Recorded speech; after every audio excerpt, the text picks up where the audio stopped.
Well, what's up, folks? Here things come around full circle. Things happen, and all you can do is just laugh, laugh, and then laugh some more. Why? Because tonight was supposed to be our debut over at the No Filter Network. But when you switch from one place to the other, things called technical difficulties end up coming up. And unfortunately for us, that's exactly what ended up happening tonight. Due to technical difficulties, we're not on the No Filter Network. We will be over there. So in the meantime, thankfully for our good friends and family that are not here, still out here on Facebook and YouTube and Twitter and all those good places, we will be eventually over there as soon as the technical difficulties are done. But with that being said, we've got a great cast tonight for you guys that would have been on the No Filter Network. So guess what? This is a bonus for everyone tonight, including myself and one man that you guys have not seen in a long time. And if you look really close, he resembles Jesus. Where'd he come from? You'll find out in just a few minutes because it's been a while since he's been around. So we dusted off some of the letters on the show. And if you remember the local and also our national correspondent, then you will figure it out. Yes, Jesus himself is in the house. So we will see him just in a little bit. Tonight, we're talking about Major League Baseball talks that, there's not much to talk about, but we'll talk about it. Ben Simmons once again falls apart. No shocker there. And Kyrie Irving can't believe what New York City had told him. So with all that being said, we can't wait to get into it. We've got Al in the house. We've got the Godfather. And more importantly, we have the president of Philly Sports Trips, Vince Rizzuto. And the last time you guys saw him on here was when we were all at Tampa Joe's celebrating a terrific weekend. Not as much as the win, but man, that tailgate party, if you guys have not gone to a tailgate experience with Philly Sports Trips, you might want to go because you never know who's going to stop by, i.e., someone's mom stopped by. And I'll ask Vince how in the world that came about as well, because 2 appearances by someone's mother, and it could have been maybe Jalen Hurts' mom who ended up stopping by. But a great time. We can't wait to get this show kicked off with you guys tonight. We hope everyone has been enjoying their evening. And by the way, I know it's finally trying to get warm up north, but down here we're nothing but the 80s into the foreseeable future. So pack your bags, come down to Florida because it's absolutely beautiful. So with that being said, welcome everybody. Episode 121 here on Broad Street.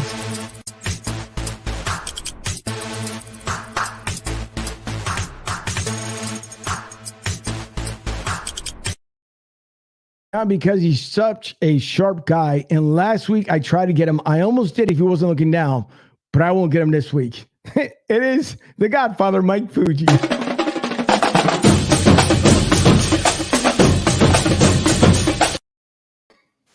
Fuji, what's happening tonight?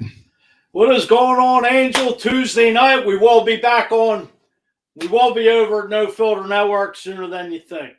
To everybody out there that's probably trying to log on there wondering where the heck the show is tonight. James Harden, what a beautiful acquisition. Angel, how the heck are you doing? I'm doing just fine, other than things that can go crazy wrong at times. Things happen, but hey, you know what? As a professional, you learn how to overcome, adapt, and keep it moving. Therefore, we can make sure that we keep the folks entertained more importantly. So thanks to that, and also thanks to Larry Gibbon here for the LG Direct Sales Solutions Studios, as we are live here in Tampa, also out in Philadelphia, and even up there in Mount Vesuvius, as we'll bring on the national correspondent here that we have not seen and God knows how long. There he is. It's Jesus. What's happening, Ryan? Welcome back, stranger. Where the hell you been? I've been on top of Mount Sinai. Get the 10 waiting for the word. 10 Commandments. He's got to sign off on it yet, man. So I got to go back up. We'll send a couple. Go send a couple and hit that guy in Russia. Crack him right in the skull. I don't think that anything will work with him. But I mean, nice to be back. Try to get back into the thick of things, and a lot to talk about. James Harden looking good. Major League Baseball, not good. Those guys are having fun out there. I want to join that lineup. Major League Baseball. So, yeah, lot to discuss. A lot to discuss tonight. Well, speaking about local baseball, we have our local Tampa correspondent, the newest member of the Toronto Blue Jays, and now he's got the whole gear on. Oh my God. Here is Jones Falling. Hey, Angel and Fuji. What's up, guys? Thanks for having me on as always. As you notice, I am now Bouchette's co-worker from afar, if you will. But wait a minute. Whoa. Phillies fan, you work for the Blue Jays and you got a Milwaukee Brewers shirt on. What I got the it heck on is sale. going on? I got it on sale. I got it on sale at Ross, Fuji. I got it on sale at Ross. It was a good deal. You're a Toronto Blue Jays employee. Well, listen, I'm a baseball fan in general, but yes, I am a Toronto Blue Jays employee, and I'm. Today's been a rough day for us here in the in baseball world, as obviously the season got canceled 2 weeks, so we'll see what happens. There'll be a lot to discuss. Get Manfred out of there and fire him. Get him out. Get him out fast enough. Take him out in the 302 and get him out of baseball. Because this fraud ain't doing nothing on both sides. He's probably sitting there like a hammer. So hold on for a second. Before we run our two guests, you just said the 302 him, right? So what's he doing? He ain't doing his job. Wait, the guy's a disgrace as a commissioner. Wait, he should be fired. Take his pay, throw. Don't let him ever get another job again. Just 302 him and put him away because he sucks as a commissioner. But hold on. I'm trying to tell you, if you're saying you're going to 302 him, that means that we got to let's go Brandon him because 302 belongs to Delaware. So therefore, let's go Brandon him out of town if that's the case. No, nothing. All right. Thanks for that. Boy, you know what? With that, I'm going to bring in Big Al from Edge of Philly Sports because someone needs to bring down the house here. And apparently, since you don't get it, it's fine. Don't worry about it. Most other people down here in Florida get it, but it's all right. You don't understand it. Big Al, what's going on tonight? What's going on, gentlemen? It's good to be talking. I don't know. As I told you guys off air, I'm a huge baseball fan. So right now, I'm angry as hell about what's going on in Major League Baseball. No, listen. Well, we're going to bring in one more person who has more money right now than U.S. combined, and that would be Vince Rizzuto from Philly Sports Trips. How you doing? What's going on, guys? Vince? It's good. It's good. That was a great introduction. Yeah, that's not true. That is not true. So what Al said about the frustration, this baseball thing, we've been trying to get ahead of it as much as we can, but we have 130 people that are going to spring training next week, and it's a little bit of a disaster. So we'll talk about that later. But yeah, it's a tough day for baseball. I was fooled yesterday. I thought yesterday, 16 and a half hours met today was going to be a positive day, but here we are. So yeah, well, listen, it happens. Unfortunately, not only that, I mean, obviously Major League Baseball. And by the way, you guys, the line is open and there is one line. So if you can get through as soon as a person gets off the line here, but it's available 813-553-1130, the PhillySportsTrips.com hotline. So please give us a call if you guys want to talk to us here. And again, we apologize for not being on No Filter Network tonight. As soon as we get everything sorted out, everything will be moved back over again. So no worries. But thankfully, everyone here can at least enjoy us for another week or two until things get worked out. So we'll see. But anyways, tonight, the crazy thing is, which before we get into Major League Baseball, is the whole decision out of New York, which I can't believe with this new mayor they end up putting into office. And I'll leave it at that because that voting machine also somehow mysteriously didn't work either. But he decides that he wants to wait until March 11th to then get rid of the mask. But there is a catch. You also have to be fully vaccinated to be participating in anything in relation to the sports in New York City. So Kyrie Irving, first of all, wasn't allowed to play because they kind of went by because of the mask thing and, you're not vaccinated, whatever case may be. Well, we relaxed the mask mandate, but we're going to enforce the vaccination. So if I'm Kyrie Irving, Big, I'm going to start with you because I know our time with you is limited tonight. We appreciate you coming on and Vince as well. If I'm Kyrie Irving at this point in my career, am I looking, and no offense to the Brooklyn Nets, but am I looking now to get traded away because you still have to deal with this nonsense? Well, let's be honest. It's Kyrie Irving. It would be nonsense no matter how you slice it with him. But, I mean, what do you do at this point? I mean, you knew what you were getting into. You knew that there's a chance this wasn't letting up anytime soon. So it was either, Kyrie's time to, get off the pot or not in this situation. So, I mean, at this point, he's stuck. He has nowhere to go. It was somebody had to buy him out. And with his contract, you can't really do that. But no, I mean, there's not really much he can do. He has to play only away games when he can play. New York, let's be honest, the Nets are kind of the redheaded stepchild of New York. Nobody cares about the Nets as the Knicks. They will care more about a 10-game losing streak from the Knicks than they would care about an NBA championship from the Nets. Like, that's how New York always has been.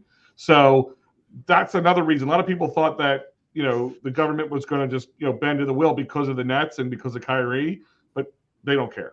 And Kyrie's this team was important. They got rid of James Harden already. You took a chance on Ben Simmons, which, I'm sorry, this has been it's not just a Philly thing. This has been a national situation.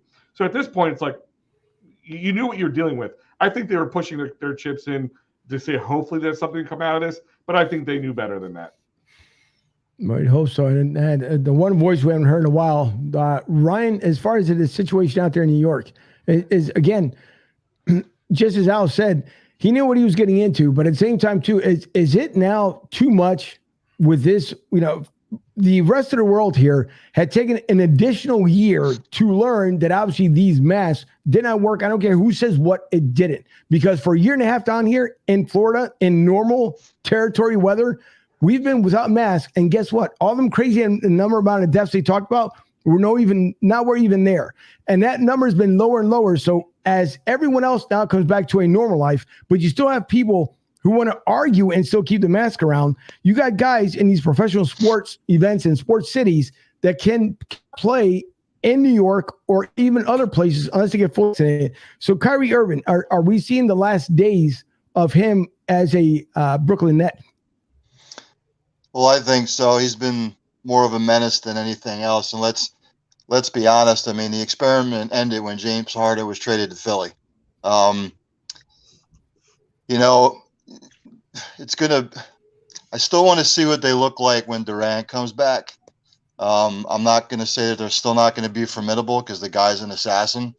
But the whole experiment is starting to, unravel. It's failed. I think they're going to, I think both Durant and Kyrie are both gone, to be quite honest with you. I just don't think it's going to work anymore, unless they can figure out a way when everybody comes back and they're healthy, and if they make a solid run and they make it to the NBA championship, we'll see. But I just don't see it anymore with this nucleus of players that they have. I just think that it's so far over the hump now that I just don't see any way it's going to work from here on out. Well, it's crazy to think, but and with Ben Simmons, once again, who's another scratch. Not surprising when it comes to Ben, because all the time when he had referred to it was mental health, it wasn't a mental health thing, which he admitted to that it wasn't. So Ben Simmons, again, not doing a favor for anyone, including in Brooklyn, but for Philly being picked up. And I'm going to go with Vince here because he does have the Sixers wardrobe on tonight. When it comes to James Harden, obviously explosive for 2 games now. So do we think, Vince, at this point, when it comes to the Sixers and the Sixers elitists, are we looking at possibly making a good run in the playoffs, even though we're about 2 months or so away from we're in March. So we're about a month or so away from the playoffs kicking off. Me personally believes that the Sixers will be in the finals this year. You just see the way the team is playing together. Well, they were 2.5, 3 games out of first before Harden came.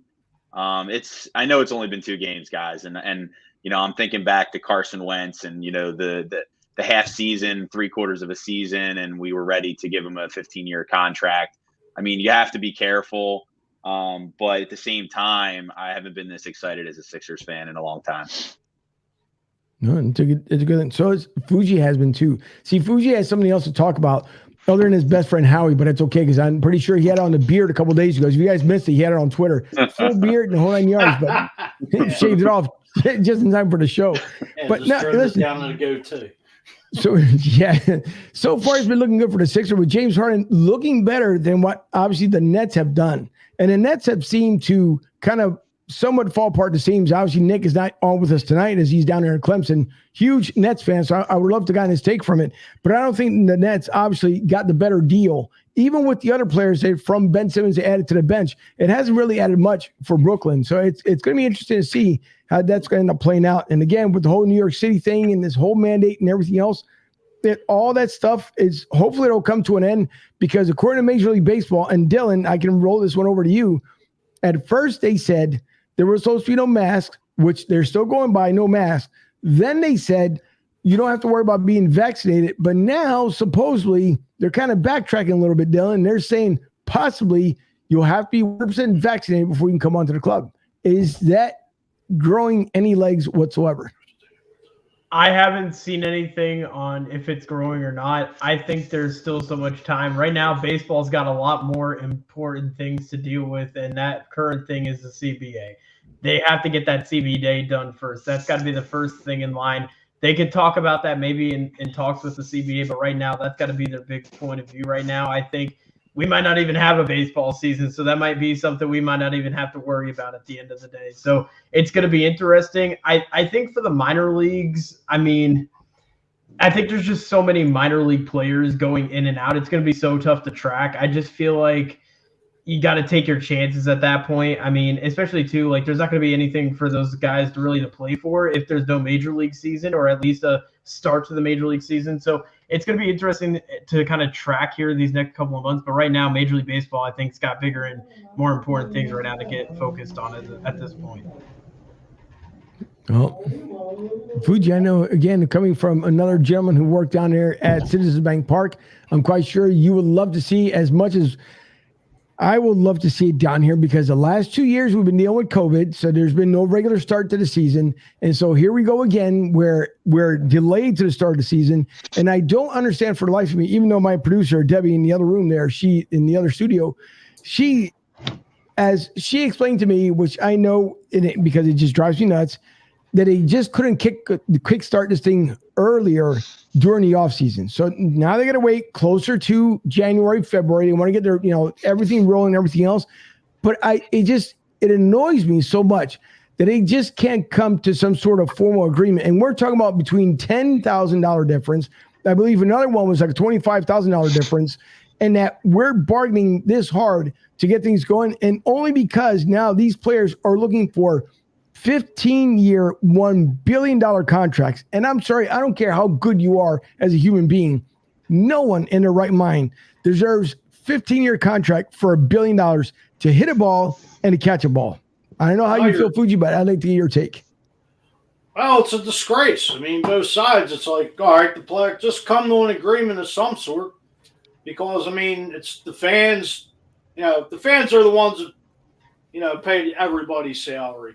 I mean, you can't even take a family of four to a game without paying $200-$300 after 5 days end, and just to be a former employee, and I still got former friends and coworkers who still work down Citizens Bank Park. What about these people that depend on that second income?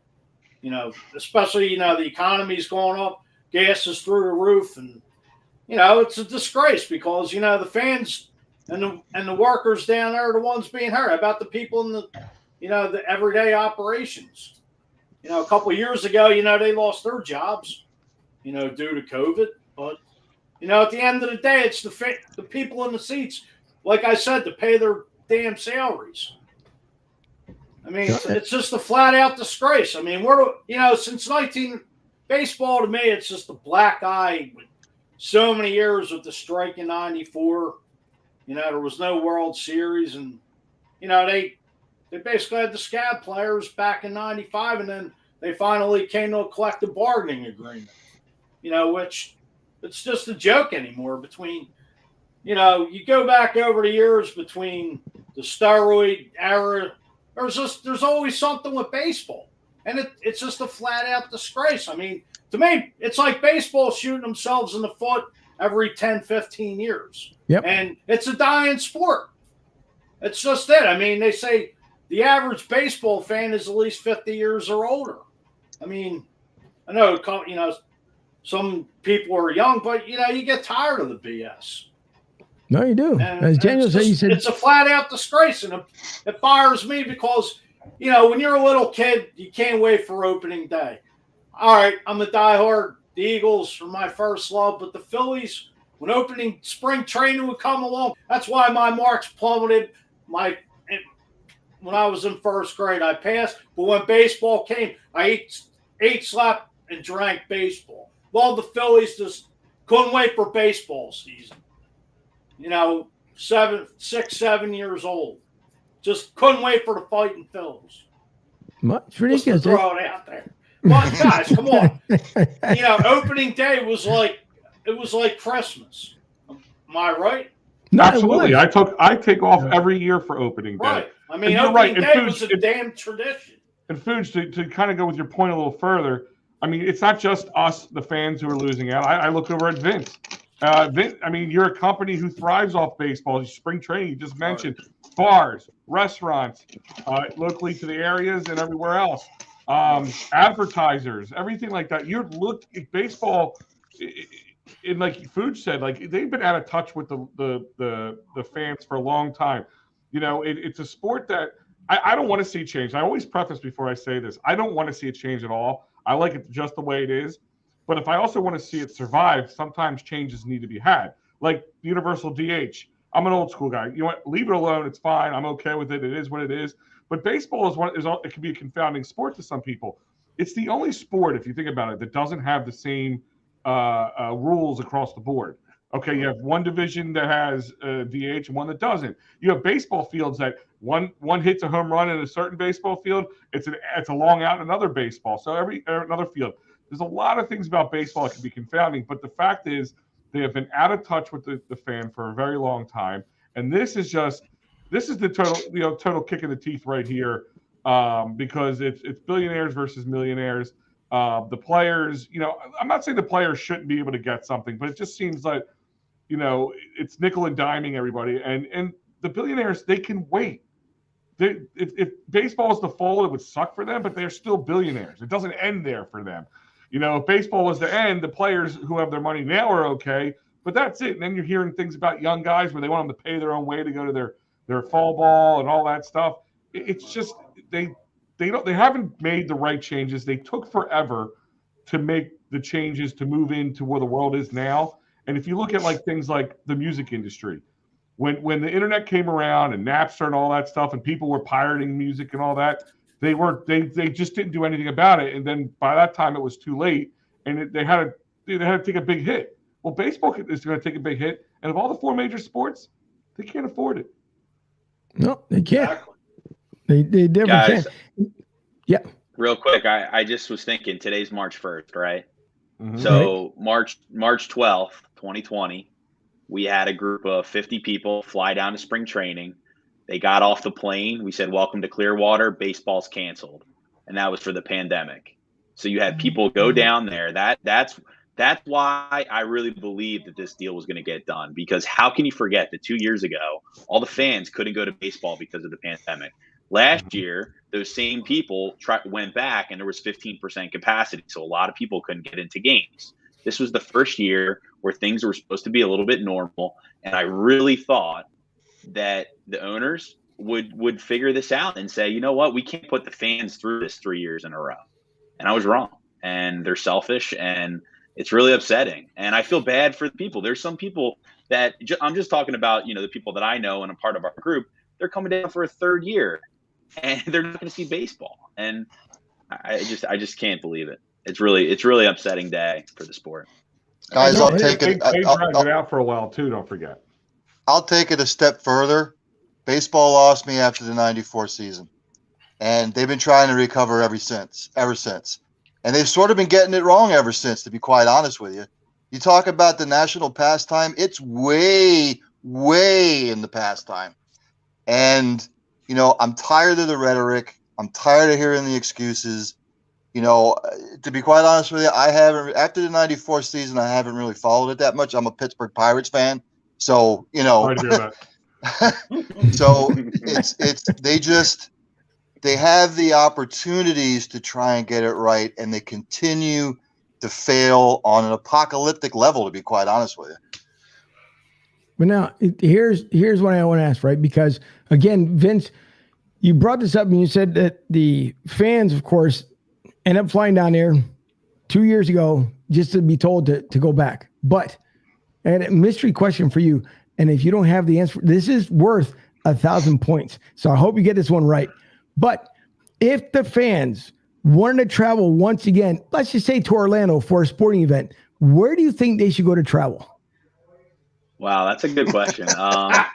There's this company that you were telling me about, PhillySportsTrips.com. We are going down next Friday, down to Orlando. We had this amazing joint trip for the Phillies and the Sixers, but now it's a Sixers trip. We're still happy. We got a great team. People don't know this yet, but we upgraded their tickets, so we're close to the court. We're setting up a tailgate, and this Orlando trip is now a Sixers trip only because we're giving up on baseball. It's incredible. They shouldn't even know. And as I mentioned earlier, prior when we're getting the show kicked off here, by the way, I don't know how in the world it happened. First of all, I'm still reeling off that high when we went to down here to Tampa Joe's. That was a crazy event. 650 plus walked through that door, and we couldn't thank the folks. You obviously, Vince, for Mike, Rob, all those guys that put everything together. Our good friend Mike Klein over there at Philly South as well. So it ended up being a major successful event, and the smiles and everything else that we had was great. And I was expecting that same type of crowd. If MLB would have gotten together, you talk about packing the house for a second time in a row. So I was waiting. Like party gear, you name it, I had it all on. But again, so if everyone remembers now, the guy who was smiling and couldn't get the smile off his face, that's the gentleman right there, the man who has more money than America right now, Vince Rizzuto over at PhillySportsTrips.com. But maybe Vince can buy MLB and set them straight. Get rid of Manfred, that fraud. Vince, when spring training starts back up, brings Philly Sports Trips down to Dunedin. You guys can come down to Dunedin when we play the When Phillies. is that? July? The new spring training getting pushed back to exactly. July. By then, everyone would so about the teachers it. can go. Or the It'll Blue be another Jays 60-game season. Are the Blue Jays playing in Dunedin the whole season again, or are they going back up north? I have no idea. You got the inside. Oh man, come on. I would imagine that they would probably be up in Toronto again. I would hope. If they have to spend a season in Dunedin, Buffalo, I mean, I feel bad for that fan base because that's gotta suck. Imagine being like, and I don't want to say that in a bad way, but like if you're a Toronto Blue Jays fan and you're up in Toronto, you've been waiting for baseball and you got 2 months of it last season, and then you might not even get it again this season. It's definitely disappointing for those Blue Jays fans up there. But listen, I'm I'm not going to say anything. I'll just stop there. You can speak your mind. At times yours. No, I was going to say I'm a loyal Blue Jays supporter, but wow, you're a Roy He's been a Blue Jays fan since 2022. I'm Bichette's co-worker. Okay, I got to support the guys. Okay. Hey, I guess the other question: are you still a Tampa fan now that they're going to be in shambles? You might be dealing with a little Carson Wentz come this season. I'm just telling you. I'm going to send him your way. I'm going to be wearing number 11. Going to go out and get that jersey now. Listen, we're bringing back the creamsicles. That was the best thing that happened a few days ago. So. Yeah, that's go out and make it better. Get a throwback Doug Williams jersey. They should go back to those uniforms all the time. The creamsicles? I agree. Oh my God, yes. Well, it's because a better lot of than that teams pewter or whatever the hell they call it now. A lot of the teams are doing this year. They're allowed to have, with the new rule this year, they're allowed to have a alternate helmet.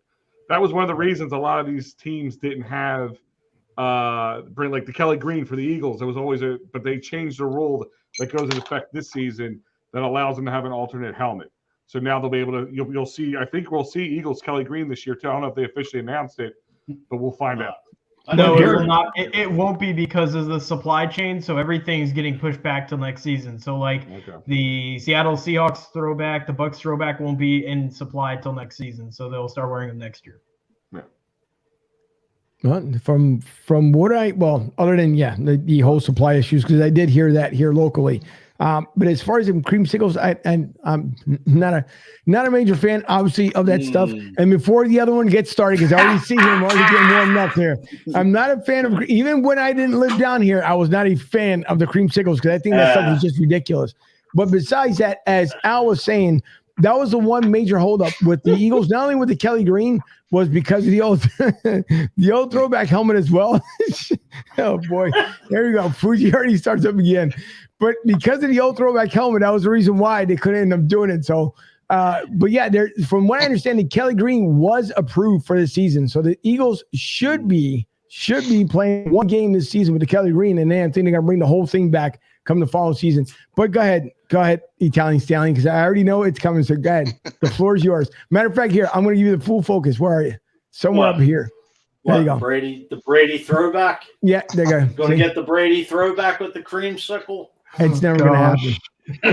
You can put it back there with that other Tom Brady. You get your Brady 49ers jersey. Angel, do you want me to put you through the misery again and play that beautiful "Hey Hey Tampa Bay" song again? No, that's all right. I don't want to hear that. That's all right. I don't want to hear that track. I'd rather see me and Fuji reenact the ghost scene than hear that song again.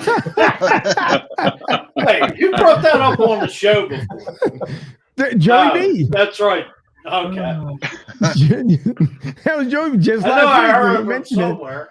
Yeah, it was just last week. No, but listen, it's first of all, Al brought up a good point. And by the way, in case you guys don't know, Al, before, and again, I know the time is limited with us tonight, but the family show here at Broad Street South always like to extend the invite and vice versa over to Edge of Philly Sports, who, by the way, is a combination of the sponsor directly below me, because the way you look at it, or the other finger, whichever way you want to do it, but the connection here is through Mr. Crypto.com himself over there. So Vince, you're going to keep getting different names. Don't worry about it. So it's going to keep happening. But no, this stuff here, as I was talking about some beforehand, which I completely lost my train of thought on, but no, I know what it was.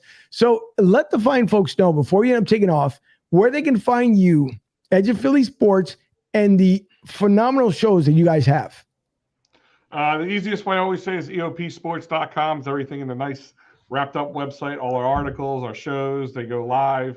They're on there. Each show has its own page. We have articles covering everything from your major 4 to 4, 4 for 4, but we also are going to be covering the Stars this year.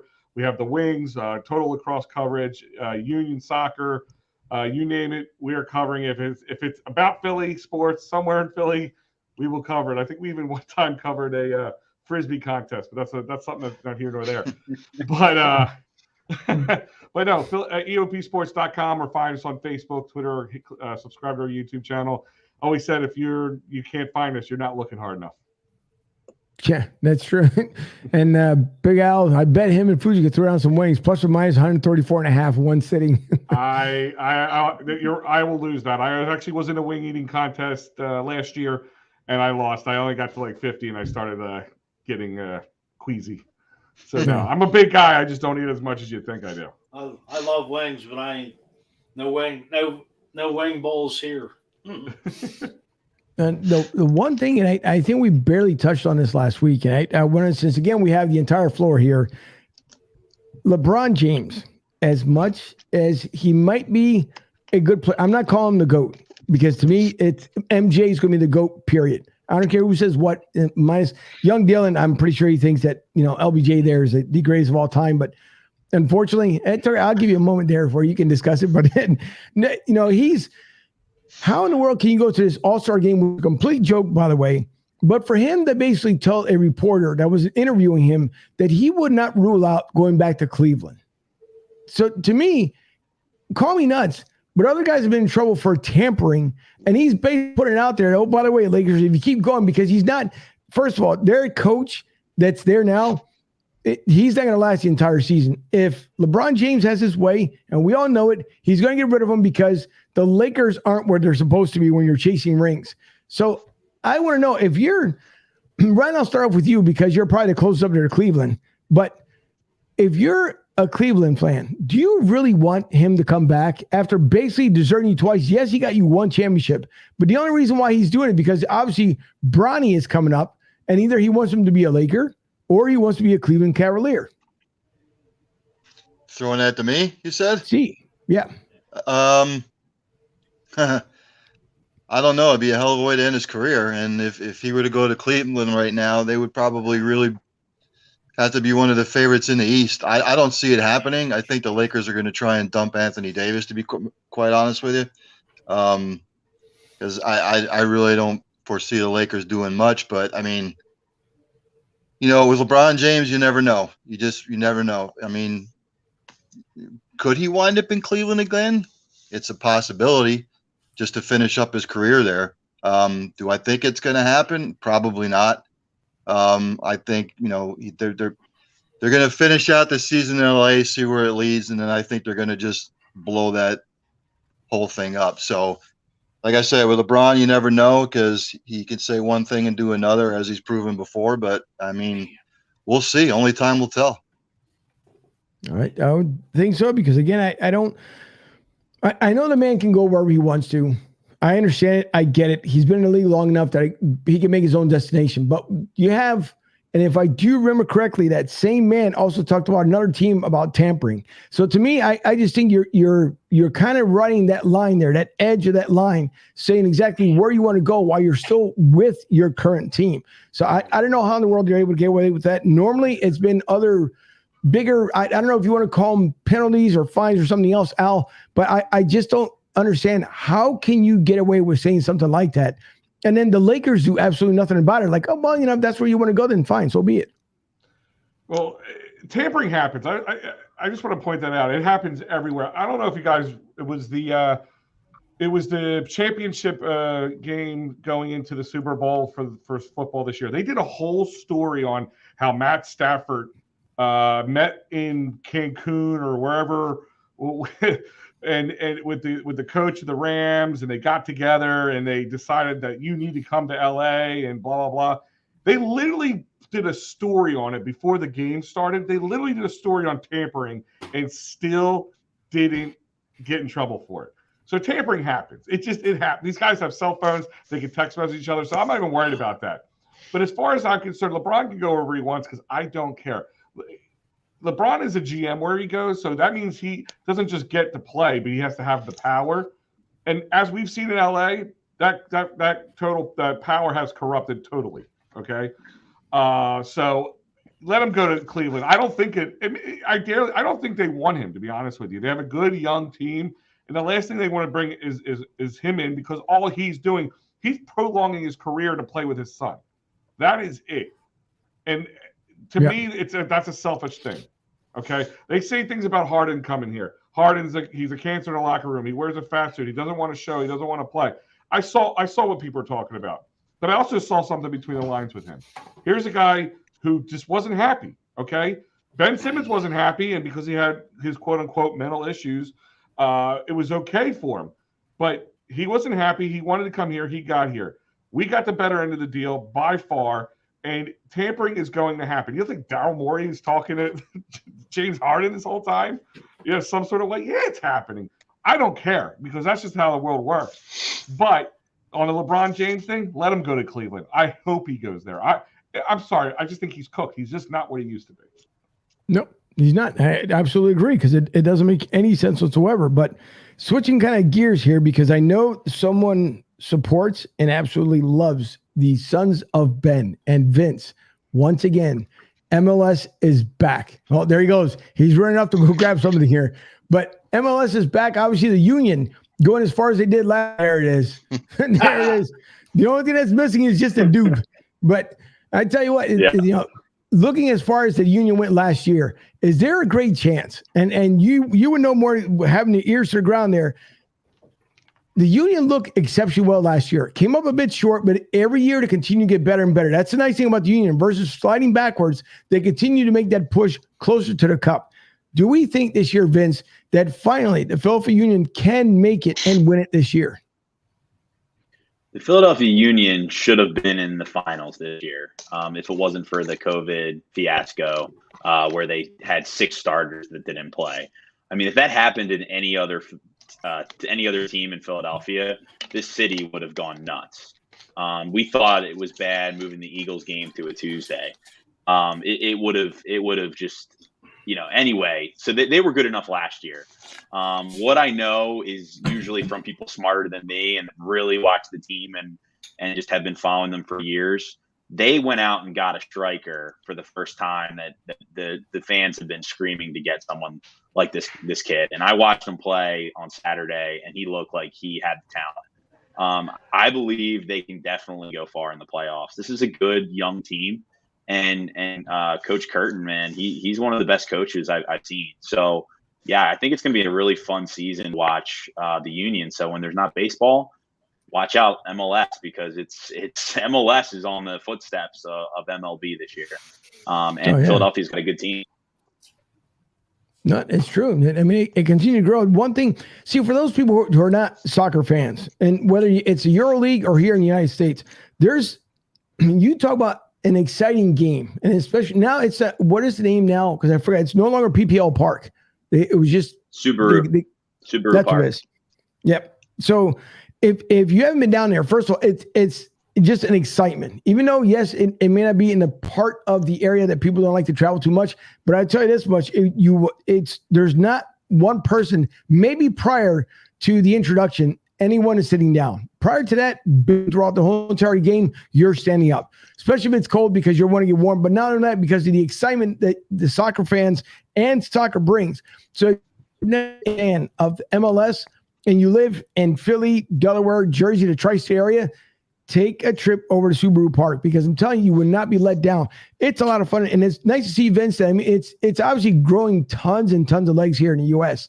I mean, just all over the place, and as more teams are trying to be added on, yes, it is obviously pretty healthy as far as the salaries, team, equipment, stadium rentals, all the good fun stuff, but it's nice to see that finally it's starting to grow, because then when you get the World Cup that comes around every 4 years, I think it just adds more and more to it. When it comes to the qualifying, especially the CONCACAF, when it came to Philly, was 2 years in a row, if I remember correctly. So all these things that for soccer fans who enjoy and can make the trip, obviously, to Europe, even though I do know someone is going to Europe for a golf outing, but we'll talk about that in a minute. But the nice thing is that it continues to grow, and it's nice to see how many fans, and just like baseball, it's probably the only place maybe close to football, but soccer brings every fan together. I don't care, whether if you're Hispanic, white, black, you name it. It's just that the soccer fans, it's like one big family, and it's so much fun to go to these games just to cheer on a team. But I'm hoping the Philadelphia Union has been on that doorstep to greatness, and they keep getting closer and closer every year. But to me, I believe it's going to happen. I see Michael waiting there in the green room, so I'm going to bring Michael up here momentarily. But speaking about going overseas, someone is taking for the first time a trip out to a golf outing. And that would be One Philly Sports Trips. And I'm wondering exactly when and where, even though I do know when, but I want to let the fine folks know where they can sign up for it, and it being the first annual one for you guys. Sure. And before I talk about the awesome trip to Scotland this summer, I will have to tell everyone here that I will not be attending this trip to Scotland because my wife is having another girl. So we're having a second little girl, and we're going to have to send someone else to run the trip. But this summer we'll be in Scotland. My business partner, Bob, will be running it, but if you guys want to help, there's room. We're going to Scotland for the British Open. It includes your flights, your hotel, plenty of time to hit the links, and then you'll get to go to the event. So it's a beautiful course, and that's just the start. We're really getting involved in a lot of golf trips. So, and I know, Mike, you golf, right? Fuji? Yeah, well, golf is one sport I've always wanted to play, but just never did it. We'll get out there today. It'll be fun. That sounds fun. Believe me. Oh, yeah, I've done that millions of times, but just always wanted to get out there. Don't let him fool you. Do not let him fool you, because every summer him and Howie hit the links down there in Jersey. So don't let him fool you. He acts like he can't play. It's like, how the guy you get hustled by a pool shark? That's the golf shark right there. So yeah, don't let him fool you. Yeah, probably play as good as Charles Barkley. Wear your TB12 shirt. I don't know. Hey, that's Charles got some. He's got some. That's a guy on. I don't know, my right, left, whatever. That's the guy running the show, not me. As I'm pretty sure the Indianapolis Colts had learned this season, even though they may have been excited for one old CW there, I'm pretty sure it was a major disappointment to see. And one gentleman that does an outstanding job covering the Indianapolis Colts, and we have not had him on the show in a good while, But back with us out there, he might be actually at the stadium waiting to see what's going to happen with Carson Wentz, but it is Michael Terrazas. Michael, welcome back to the show. And by the way, if you could tell Carson to come on the screen just so we can scream out a little bit more, because what a major disappointment. First off, I am nowhere near Carson Wentz, and I don't want to be. So I just want to make that clear. And I overheard the talk about soccer, and you're right. Nothing brings family together like soccer, with Mexicans. Our family reunion is the Gold Cup, Mexico and USA in the World Cup. So Wow. that's our reunions in the Mexican household when you're down south. But with the Colts, man, I was on here last time, and the trade, it didn't even go down yet. There was speculation about it. Before I do that, actually, great job that y'all are doing. Actually, I've been keeping up with y'all, doing a great job. All the guests y'all have had, all the staying true with everything that y'all do. Definitely, what we talked about off the record and stuff. Keep doing what y'all doing. I've been enjoying what y'all do. But when it comes to the Colts, oh Jesus! Remember when I came on here and I said if it were to happen, right? He has no excuse to fail. He didn't, and I mentioned where is he at mentally, and I even highlighted mentally. I thought he had all the physical tools. I thought he had all the tangibles, but when it came to the mental of it all, I think I wasn't first on it or anything, but when it comes to the Colts fans, I think I wasn't always on board with it because of his mental, and you saw that in the last 8 games of the season. You saw him take a big, dive in his play. The last 2 games of the year, when the playoffs are on the line, that's when you expect your stars to step up, right? I mean, y'all have Jalen Hurts, so I can't really expect y'all to know what quarterback stepping up is. I'm not trying to throw a little shade, but you're paying this guy top 10 quarterback money, and you're receiving top 25 play. That's not okay. Against the Raiders, he had a 26 QBR. On a scale from 0 to 100, he had 26. Against the Jaguars, the worst team in the league, the Jaguars, he had a 4. That's bad. That's incredible. Yeah. That's incredibly bad. Yeah. It is. I don't understand, Michael, how in the world that should have been a gimme. Your only job was to win one of the last 2. Your only job. That's it. And then you lose one of those good days, sirs. And on top of that, then you decide, you know what? Then I want out of here too. So how many places are you going to want out of? It doesn't make any sense to me. To me personally, he's not a starting quarterback any longer. Unless you're really that super desperate, maybe. I can't even. You can't even go to Cleveland, because Cleveland's right now, they're fine with Baker Mayfield. So I don't know where you're going to go. I know Doug doesn't want him down there in Jacksonville. So I just don't understand how in the world the big fight and push for the trade to happen. They made the trade happen February 18th. So that was the big trade. He goes, out to Indy. The press conference, I will admit, I was not impressed with, because it was always one of those things, like the Philly chip was on his shoulder, and he couldn't let that go to be excited for the new team and his new fan base and everything else. And the fans welcomed him with open arms. And in the end, he fails. And he tries to put the blame, just like Kyler Murray tried to put blame on everyone else. Now he's making a big deal that he wants a big contract and he should be paid fair market value. But you did the same thing at the end of the season. You said that the team failed you. So I don't know how the Indy fans feel right now when it came to Carson Wentz, because I know there was a lot of talk that everyone said, oh, look at Philly once again, just a bunch of has-beens. They don't appreciate what they have. But then you guys went through it, and only for one season. I think Kyler Murray is a completely different story. If you want to talk about some problems, that's Kyler. I don't want to say like I'm a know-it-all, but I feel like I've seen Kyler a lot longer than a lot of people in the NFL. Grew up in Texas. I heard about him when he was a sophomore, watched him in 3 state championship games, big games when he played Midway, DeSoto, Duncanville, Dallas Skyline, when they were legit, had the best defense in the entire state, regardless of classification. He never lost a game. But also when you have the father that you do. At 15, you get a Maserati. You're living in the biggest houses in the nicest neighborhoods, going to the college-style high school, giving everything you have. Went to Texas A&M. You were babied. Went to Oklahoma. You were babied. Still talented. Saw that everybody wanted you. Baseball, NFL, 50-plus organizations across leagues wanting you.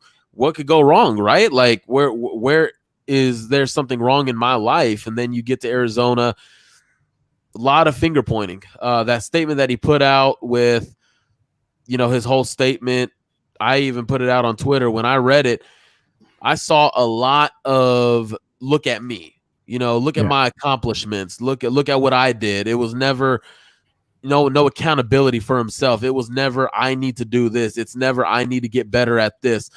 It was just a bunch of finger pointing. So, and then he went on about, I want to be able to do the best that I can. And then he brings up money. Like, dude, come on. This is just about a contract. Stop. But, that was just my little Kyler Murray soliloquy. When it comes to the Colts, I mean, it's tough, man, because where did it go wrong? I've already, finished my 2021 evaluation on the season. The Colts had some problems, okay? They had some problems. The wide receiver room was not what we thought it was, although I was always on Michael Pittman, and he proved me right. T.Y. Hilton never got healthy. He was a shell of himself. Paris Campbell cannot stay healthy, and it's not even his fault.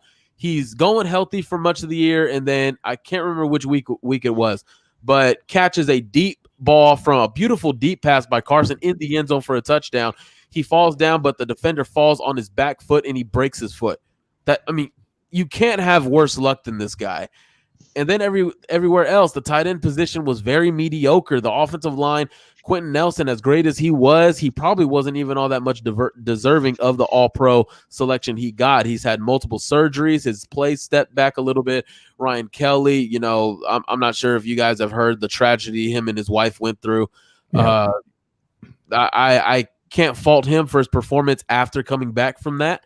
But before that, it was very rocky. Braden Smith missed some games, the right tackle who just got a contract extension. His play stepped back, so the offensive line was questionable. But when it came to Carson, when you were winning games, when you were beating the Texans, the Jets, the 49ers, y'all know the saying, winning cures all, right? When you're winning, you're not analyzing the mistakes. But it was those little crumbs in the losses. It was those little crumbs like, okay, he threw an interception right there, but what was available on that play? Targeting Michael Pittman against the Buccaneers, deep ball, 10 out of 10, Michael Pittman should win that jump ball against Antoine Winfield. Michael Pittman is 6'4", Antoine Winfield is 5'10". Every time Michael Pittman should win that. But you went for that deep ball. You went for the kill shot.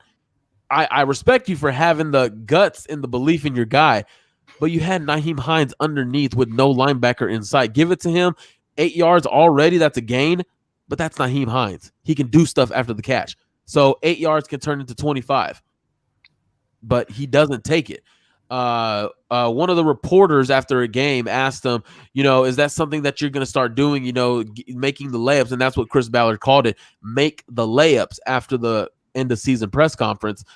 And he said, that's just not my nature. I'm going to stay aggressive. I'm going to stay trying to look for these plays. And that right there today, after the season, when Frank Reich and Chris Ballard came out non-committable about Carson Wentz, it spoke a lot, and I felt the same way. It says a lot when Frank Reich and Chris Ballard, when you understand the tone of these guys, the nature in which they speak, how respectful they are. And then they say that at the end of the season press conference. Then they go to the combine today, and they're still saying they're non-committable. You're not committed after 2 months of evaluation? You haven't come up with your answer yet? If you haven't come up with your answer yet, then guess what? He's not the guy. Move on.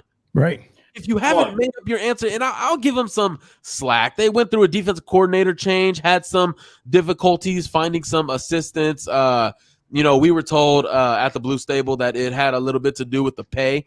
They were targeting a couple of guys. I know I was told by an agent that I know, a couple of guys, they wanted to come to Indianapolis because of the connection to Gus Bradley, but the pay just wasn't, You got to offer up some money for guys to make lateral moves, and that's just not what the Colts did. So I understand it from that part. But even Frank Reich today, I don't have the quote exactly in front of me, but he said in the lines of, I still believe in Carson. I still believe he can have success at quarterback. But whether if it's here or somewhere else, I don't know. He's gone. He is gone. Yeah. I want him gone. Jim Irsay, from my understanding, was never truly on board with it. Chris Ballard and Frank Reich talked him into it.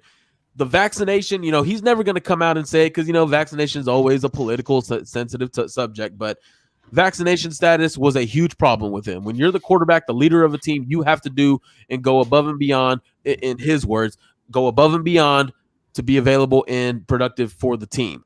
He did not, I guess you could say he could not do that. I don't think he's a bad teammate at all, and I really hate that narrative because I really don't think he's a bad teammate. He was there for Ryan Kelly at the lowest of his entire lows in his life. He was there for Quentin Nelson. He was there for Michael Pittman. He became a father. He was there for these guys. But being a Colts fan, you've seen a lot of great quarterback play. Peyton Manning, Andrew Luck, Phillip Rivers, great leaders. I kind of, as the games went on, I saw a guy that wasn't inspirational. He didn't play inspiring quarterback play. He didn't, for whatever reason, this isn't a guy that you rally around. Jimmy G, if you look at that 49ers squad, that is a guy Deebo Samuel would put his life on the line for. He will run through a brick wall for. Trent Williams will run through a brick wall. George Kittle, Elijah Mitchell, Brandon Ayuk, Kyle Shanahan. Me personally, I don't think this roster will do that for Carson Wentz. I don't. Not to interrupt you, just to touch on towards the end of the season, it just seemed like Frank Reich got away from passing the ball and running Jonathan Taylor a lot. Now, rumors were speculating that Frank Reich and Carson Wentz weren't on the same page. Now, can you touch on that to be true, or was that just hearsay? I think it's just hearsay.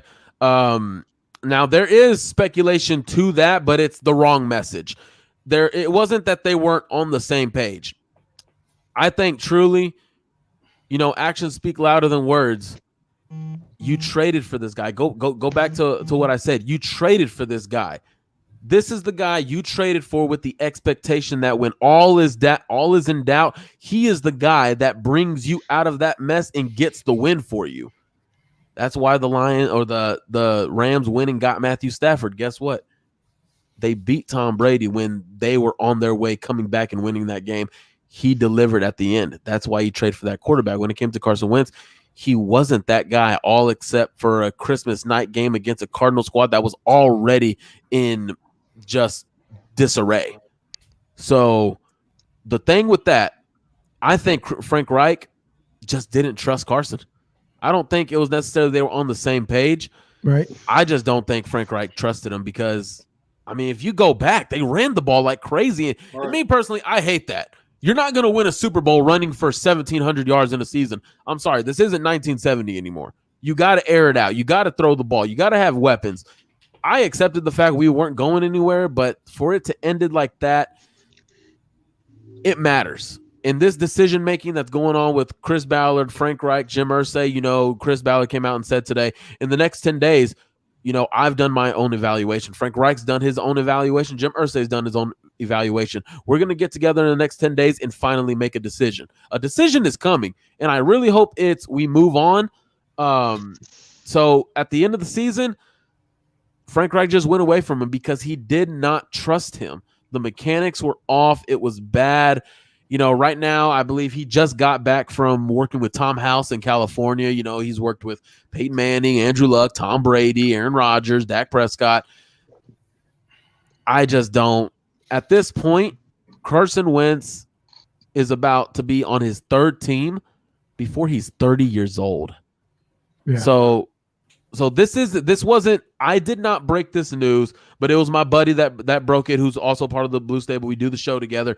Destin Adams, they got this story first, that there is actually and I'm surprised, as much as surprised as you guys are, there is a market for Carson Wentz. 5 teams are interested. Don't know who those teams are, but they have called the Colts about Carson Wentz. The Colts haven't called them. The teams have called the Colts about Carson Wentz. They're seeking a deal similar to what happened with Detroit and LA, but at this point, Oakland is committed to Derek Carr. Minnesota is committed to Kirk Cousins. Aaron Rodgers is going back to Green Bay. And damn, I think I might have just spoiled that shit. My bad. Aaron Rodgers. I'm sorry. Is that factual? Don't quote me on that. Don't come back and quote me on that. Damn. My bad. Russell Wilson tomorrow at the combine is going to be big. What is Pete Carroll and Jim Schneider going to say? Is Russell Wilson staying? Are they trading him? Are they open to trading him? What's going on? Because I don't see that Matthew Stafford out there. But from my understanding, there is a market for Carson Wentz, and he's actually viewed higher than what Jared Goff was viewed as. And the Lions went and got Goff. No. Then they're sadly mistaken, because to me, maybe he plays for Cherry Hill High, Morristown, and he plays for anyone but an NFL team. But if you're that desperate, if you need a quarterback, I guess you end up doing it. To me, I think Carson Wentz is going to give up. My thing, and Ryan, you haven't been able to speak much here tonight, but to me, it's one of those things, and Ryan, I don't know how you feel about it, is that when he wasn't able to win the Super Bowl in Philly and then comes out the next season and could not have the same status. Granted, of course, without Carson Wentz, we wouldn't be able to get there to when Nick Foles came in, back up, history was made. But I think he just could not let that go, and he still can't let it go. And Ryan, I don't know if you want, and I know you're not as much as an Eagles fan. We understand you're a Patrick Mahomes and Kansas City fan, but to us, is it not the case in the Pennsylvania district that people saw that Carson Wentz, yes, he couldn't do exactly what Nick Foles did. Nick Foles will always be enshrined in Philly no matter which way you look at it. But does he still carry that with him to this day? I don't think Carson Wentz was ever really the guy in Philly, to be quite honest with you. He doesn't have the demeanor to lead a team in Philly. And for all the things that Mr. Terrazas was saying there, I'm not going to put the Indianapolis Colts this season all on Carson Wentz. They didn't, like you said, Pittman was their best receiver. He showed flashes, but then he could disappear. T.Y. Hilton can't stay healthy. Some of the other guys can't stay healthy. That's why they ran the hell out of Jonathan Taylor most of the time. Right. And for a brief amount of time, it worked. But then teams were keying on it. Okay, we're going to shut down Taylor. We're going to force Carson Wentz to beat us. And I think Carson Wentz is always going to have a Philly chip on his shoulder no matter where he goes. And the reason why there's a market for him right now is because what other options are teams out there of lesser talent? What are their options? Where do they go? So Carson Wentz is going to be their best option. He's not going to wind up in Indianapolis. I think Frank Reich thought he was the Carson Wentz quarterback whisperer, and he was going to give it a year. Had the Colts made the playoffs, maybe won a playoff game, Carson Wentz would probably be back. But, it was almost like a one-year audition now. And I agree with Mike. I mean, he's not coming back to Indy. They're going to put some sort of deal together. He's going to go somewhere else. But Angel, he's always going to have that chip on his shoulder, that Philly chip on his shoulder. He needs to lead a team into the playoffs and go deep, maybe even make a Super Bowl to try and get that off of his shoulder. But until he does that, it's always going to hover over his head. It really is. And here's my thing, and I think Ryan is 100% on the point. He is. This Colts team is not what I thought it would be. The wide receiver room, I think if you take, I think I did this thing with one of my buddies in Indianapolis on a radio show. If you take the number one guy, whoever it is, take that number one guy out of the room and then rank the room, I think Colts are bottom 5, and that is bad. It's not too much on Carson Wentz. Offensive line was raggedy. The tight end room was underwhelming. Definitely not close to Zach Ertz and Dallas Goedert or a Trey Burton that was there in that Super Bowl team. And the defense, no pass rush.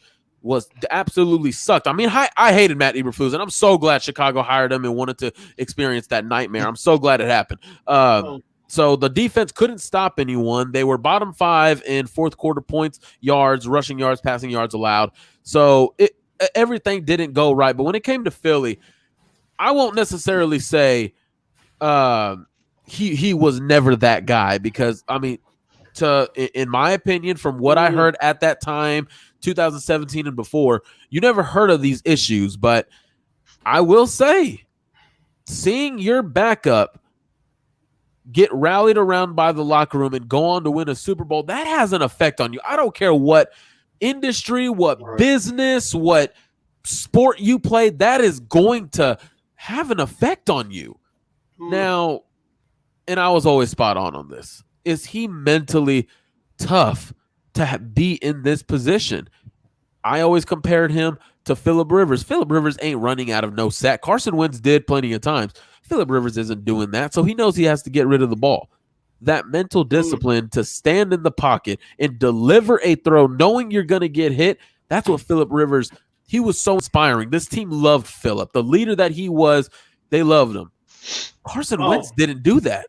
He didn't step into throws. He didn't do any of that. And it just pisses me off that the checkdowns were there. Mo Ali Cox was there. Jonathan Taylor was there. Naheem Hines was there. And he just ignores them like in the Jacksonville game. Mo Ali Cox stands 6'5", and you underthrow him. You underthrow. How do you underthrow a 6'5" tight end? And it was intercepted. Like, how do you do that? Well, Michael, go ahead, Mike. No, go ahead. I was just going to say, every time Eagles fans this season and the offseason have been talking about getting rid of Jalen Hurts, I'm going to send them to you so you can remind them what they had in Carson before he got traded. So thank you, man, because you just reminded me how happy I was a year ago. Look, man, I would still rather have Carson Wentz than Jalen Hurts.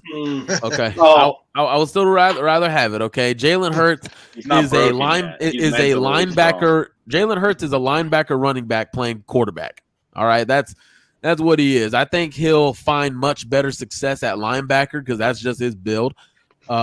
Is he tough enough to make hits? I don't know that. Huh? We'll see how he does against the Colts defense next year. Man, we need to get a pass rush going. I'll get back to you on that. Right now, this Colts team, like Carson Wentz, I'm done with Carson Wentz, and I truly believe the Colts are too. But right now, the team as a whole, they do not have my respect right now. The secondary was god awful. The pass rush, I mean, my goodness, dude, like freaking Roger Staubach can come out of retirement and he'll still have time to throw the ball against this pass rush. He'll still do it. I mean, put together the 2015 Colts offensive line, and he'll still have time to throw. I mean, it was just bad. It needs to happen. Right now, this team, constructed as it is, it's not going anywhere. You can't tell me that it is going anywhere. Chris Ballard has not been aggressive in free agency. He has been amazing in the draft. But in free agency, that's where Super Bowl teams are built. In the trade market and free agency, that is where they're built, okay? Look at the Chiefs. They retooled the offensive line. Now, whatever for reason why they lost in the AFC Championship game, regardless, rushing the passer or protecting the quarterback was not an issue. The Chiefs' defense is always just overrated to me, but no, they got Honey Badger, and he's just a big name. He really sucks in reality. But it's the Colts are not going anywhere right now. If they bring back Carson Wentz, I'm all in for 2023 draft. Trade up, get your guy, kick his ass out of Indianapolis regarding to Carson Wentz.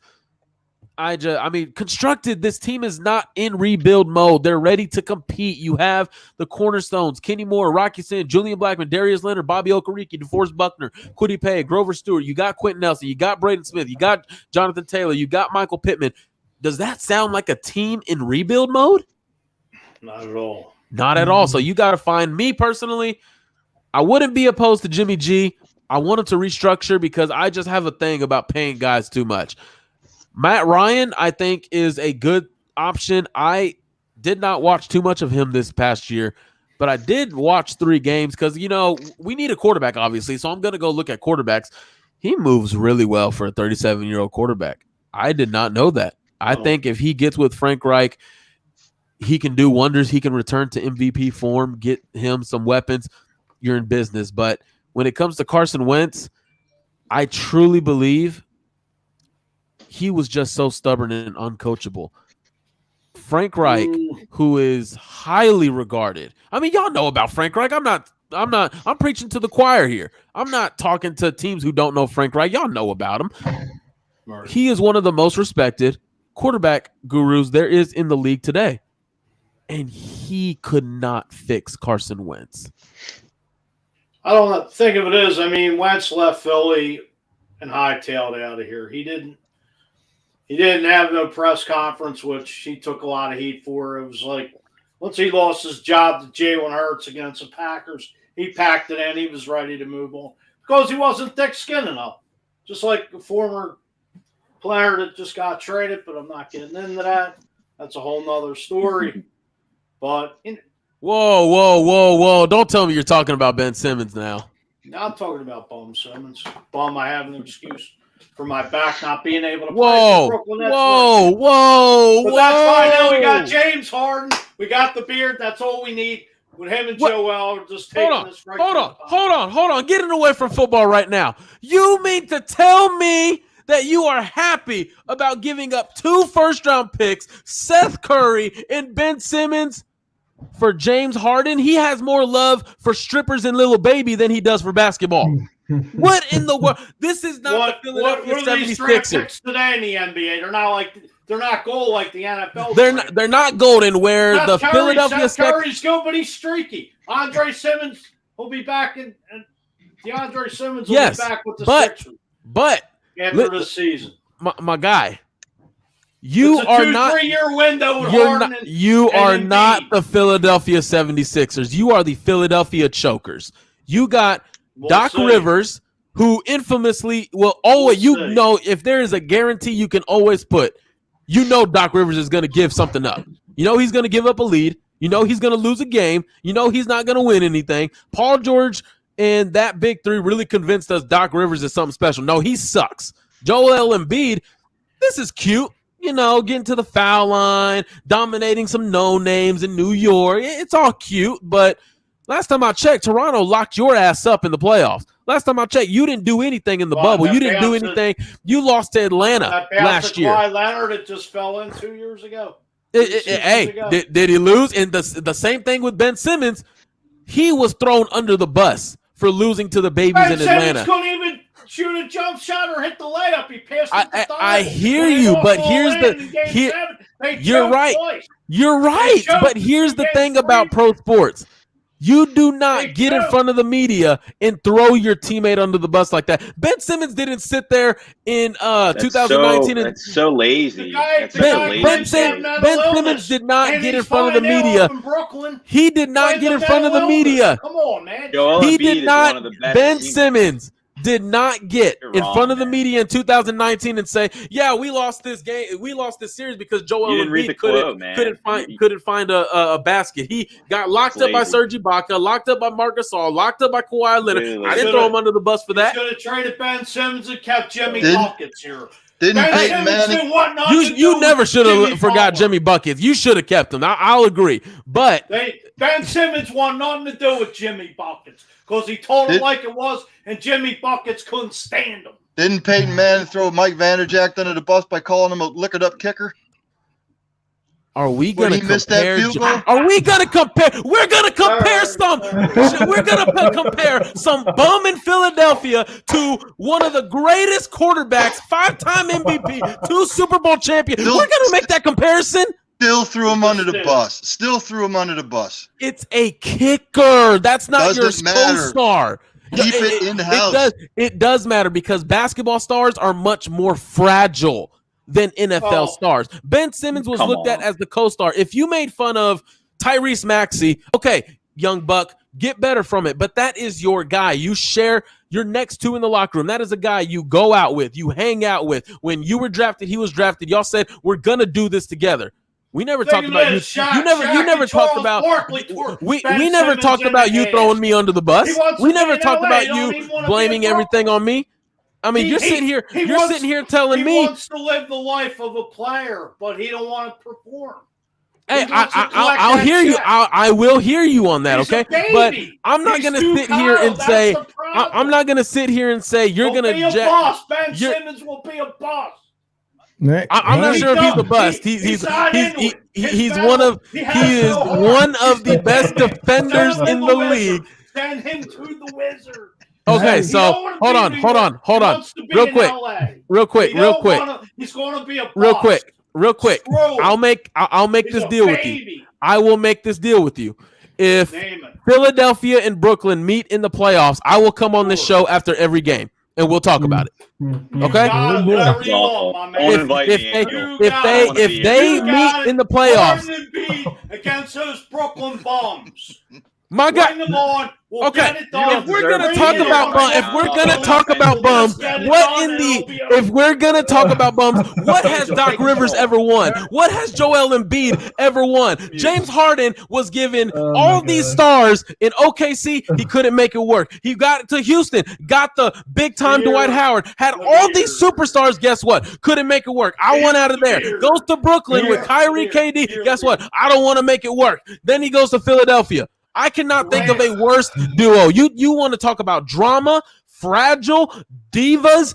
That is the worst pairing you could possibly put in this year. And actually, here's the reality that you don't want to accept. Brooklyn by miles won this trade because Ben Simmons is not going to be relied on to put the ball in the bucket. He's not going to be relied on to do any of that. Guess what?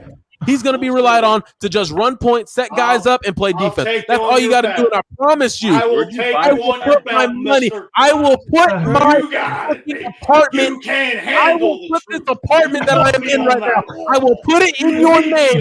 Philadelphia goes farther than Brooklyn in the playoffs. You got it, baby. Let's amp it up. Let's get Brooklyn, Philly 1-on-1. Let's get it done at the combat zone. When Joe Hart drop the hammer and take him out. Is James Harden going to go 0-15 from 3 in the playoffs? Yeah.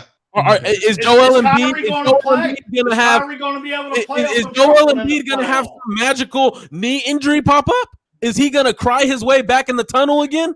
All right, hang on for a second. Chris has been patiently waiting on the line here. Chris had a question for Michael. So, Chris, are you there? It's the rank on the show off this year. All right, hang on. All those injuries. All right, listen, hang on for a second. Chris is on the line here. Let's talk to Michael. Go ahead, Chris.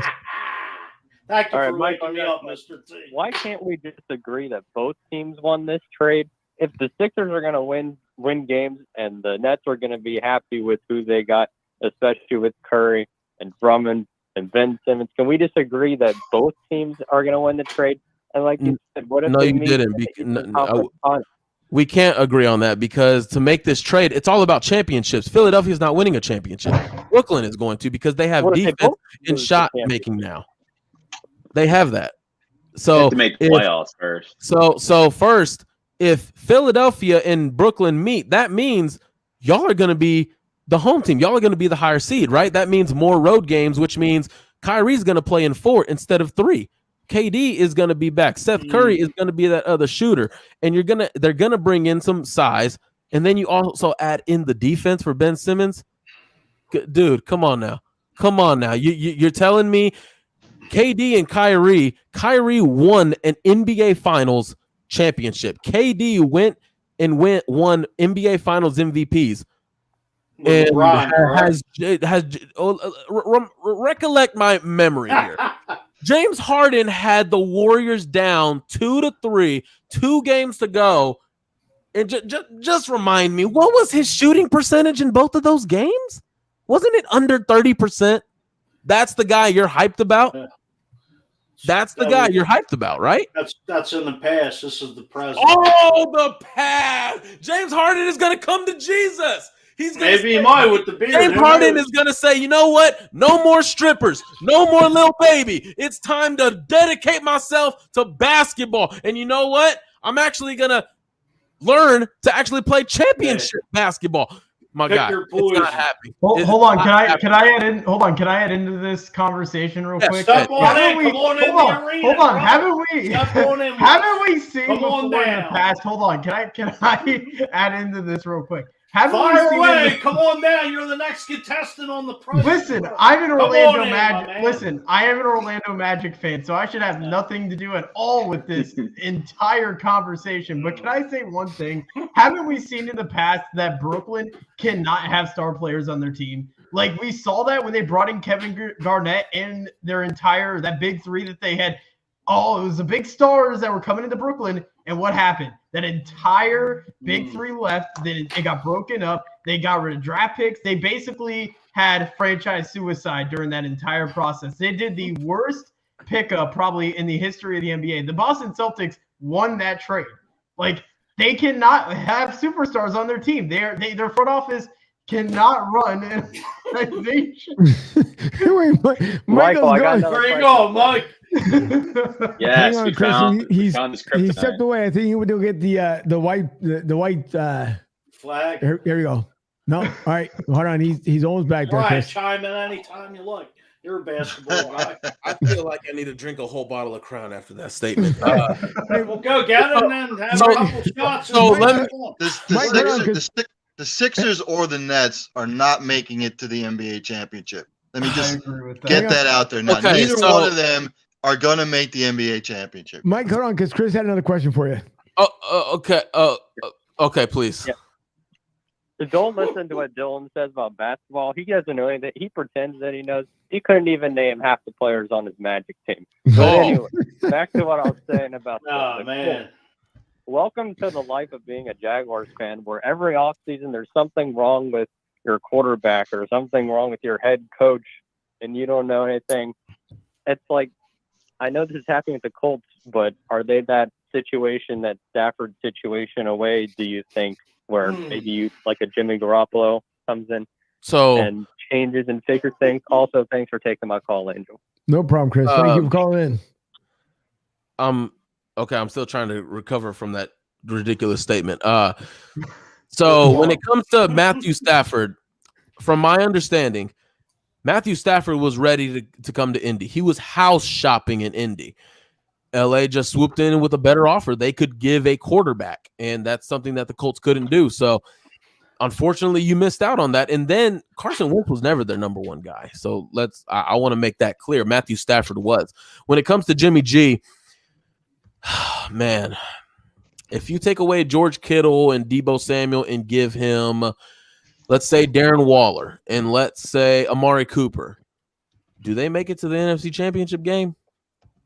I don't think so. They relied a lot on Deebo Samuel. They relied a lot on yards after catch.